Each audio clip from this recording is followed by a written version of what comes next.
Bonjour, je vais vous parler d'un travail multidisciplinaire impliquant des chercheurs de l'équipe Feux de forêt de l'Université de Corse, Jean-Louis Rossi, maître de conférences en physique, et moi-même, Jo Châtelon, maître de conférences en mathématiques appliquées, et des chercheurs de l'équipe informatique, Paul-Antoine Bisgambil, professeur en informatique, l'autre Paul-Antoine Bisgambil, maître de conférences en informatique, et Romain Franceschini, doctorant en informatique.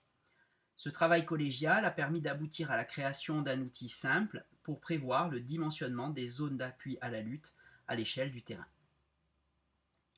Les feux de forêt représentent une menace sur les infrastructures et activités humaines qui prend de plus en plus d'importance du fait du développement de l'interface forêt-habitat. D'un point de vue sécurité, le feu a deux principales conséquences. Il peut endommager les structures et blesser ou tuer des personnes. Particulièrement, les pompiers avec équipement de sécurité doivent rester suffisamment près du feu pour le combattre et suffisamment loin pour rester en bonne santé. Dans cet exposé, je vais vous présenter une application nomade permettant de déterminer les dimensions des zones d'appui à la lutte, les ZAL, en fonction de l'environnement du feu et des caractéristiques de la végétation. Les ZAL sont des zones créées par l'homme, sans végétation, qui agissent comme une barrière pour stopper ou ralentir la propagation d'un incendie, comme le font les coupures de combustible. Ici, on a un exemple aux USA et un autre en Corse.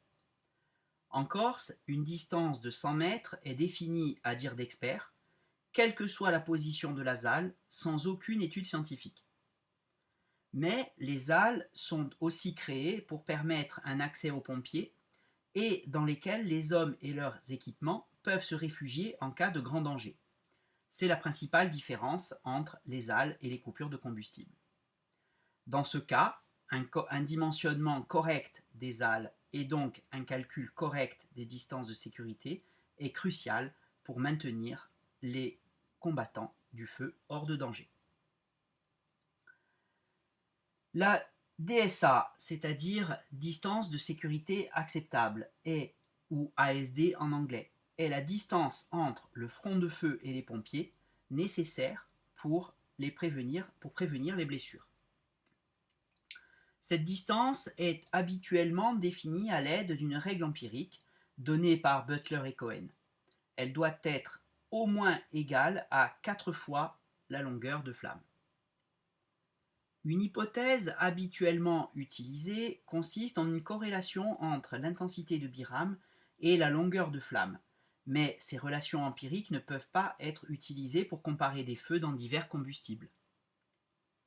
À l'Université de Corse, nous préférons utiliser une approche physique qui consiste en un couplage de notre modèle physique de propagation avec notre sous-modèle de longueur de flamme et le modèle opérationnel pour le calcul des distances de sécurité.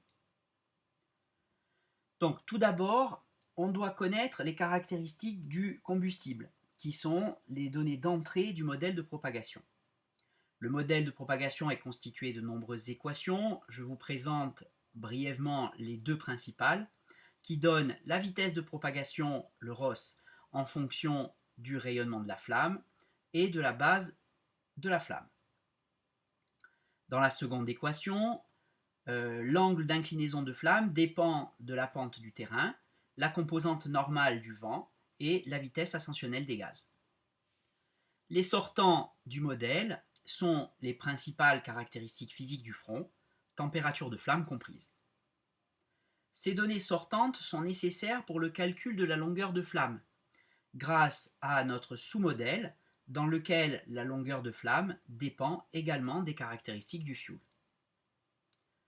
Finalement, longueur de flamme et caractéristiques du front sont insérées dans un modèle analytique permettant de calculer les distances de sécurité. Notons qu'à cet instant, il est aussi possible d'utiliser la règle de Butler et Cohen. Mais le point important dans ce modèle est qu'il prend en compte la valeur seuil du flux de chaleur rayonnée, dont je parlerai dans la prochaine diapositive. À la fin du processus, la DSA est calculée. Si on liste les avantages et inconvénients de chaque méthode, on peut dire tout d'abord que l'approche empirique est très simple à utiliser à cause de sa formule. De plus, les caractéristiques du front ne sont pas nécessaires car on a souvent des valeurs références pour les valeurs maximum de l'intensité de biram par rapport au combustible et donc il est facile d'estimer longueur de flamme et DSA. Le premier inconvénient concerne la règle empirique qui a été établie à plat et qui est utilisée quelle que soit la pente du terrain. Elle a aussi été établie pour une valeur seuil du flux de chaleur correspondant à la valeur maximale tolérable pour les pompiers. Et donc, il n'est pas possible de changer le type de cible, des personnes ou des bâtiments par exemple. Un autre inconvénient concerne les différentes corrélations trouvées dans la littérature pour le même combustible avec des conditions d'expérience différentes. Les avantages de l'approche physique maintenant sont importants.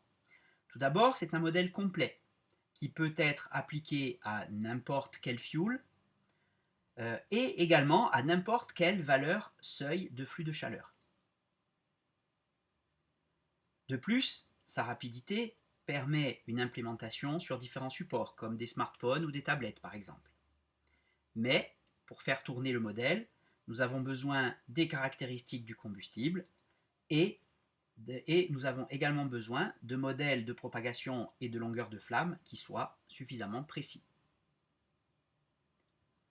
Pour vérifier la précision des entrées du modèle de DSA, particulièrement la vitesse de propagation et la longueur de flamme, nous avons comparé le modèle à plusieurs expériences menées dans un tunnel à feu et également à des feux de terrain.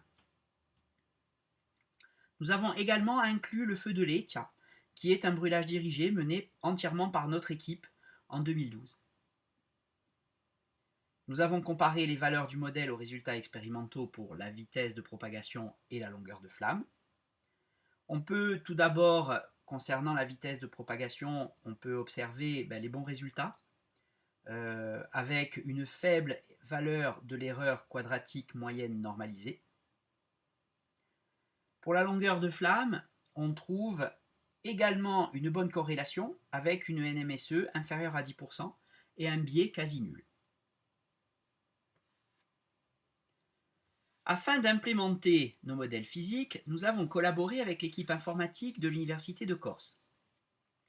L'objectif était de proposer une structure de calcul online et de développer une application mobile pour la visualisation des halles sur le terrain. On utilise le formalisme DEVS introduit par Ziegler il y a à peu près 15 ans, qui est un formalisme modulaire et hiérarchique pour la modélisation, la simulation et également l'analyse de systèmes pouvant être complexes.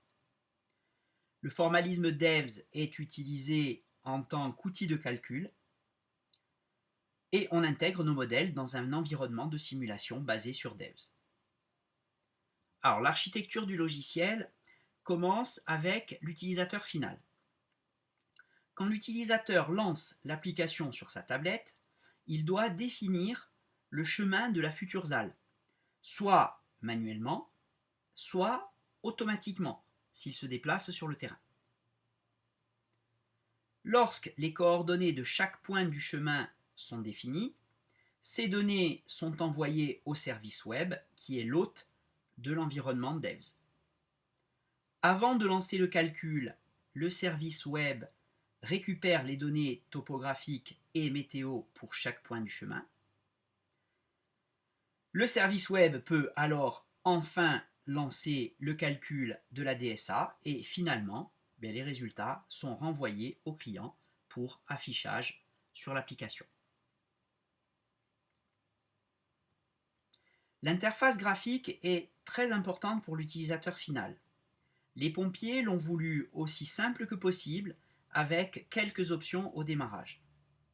L'écran est entièrement recouvert par la carte du monde. Le changement d'option est possible grâce à un onglet rétractable. Pour le moment, il est possible de choisir le type de végétation, qui sont en fait ceux qui ont été définis dans le projet Proterine et caractérisés dans le projet Proterine. et d'autres caractéristiques comme par exemple la hauteur du combustible. Il sera aussi possible à ce moment-là de switcher sur la relation empirique donnée par Butler et Cohen. Alors l'application a deux possibilités pour définir le chemin de Lazal. Le premier mode, qui est le mode édition, consiste en fait à placer les points à la main directement sur la carte qui se trouve sur la tablette.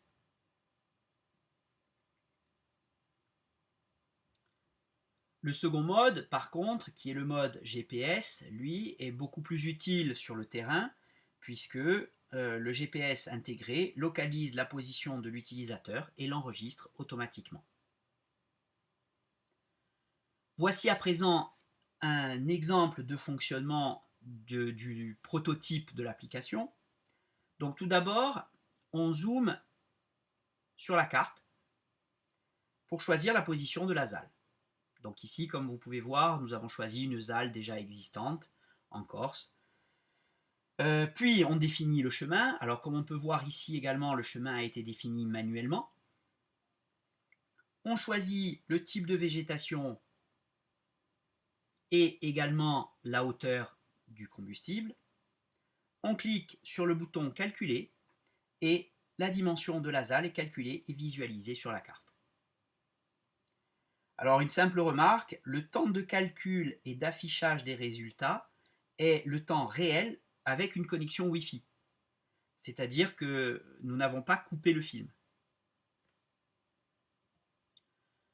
En conclusion, on peut dire qu'on a un prototype d'application mobile qui estime les DSA et par conséquent les dimensions des ZAL. Le cœur de l'application est physique pour le modèle de propagation, le modèle de longueur de flamme, le modèle de DSA. Cela montre également que Devs peut être utilisé sans problème comme outil de simulation et de calcul, car Devs combine les avantages d'une approche basée sur la simulation avec la rigueur d'une méthodologie formelle. Cette application est également très facile à utiliser grâce à son interface utilisateur simplifiée. Notre collaboration avec les pompiers va nous permettre d'améliorer l'interface et d'adapter l'application pour calculer les DSA, pour des bâtiments par exemple, afin de fournir un outil complet d'aide à la décision. Merci de votre attention.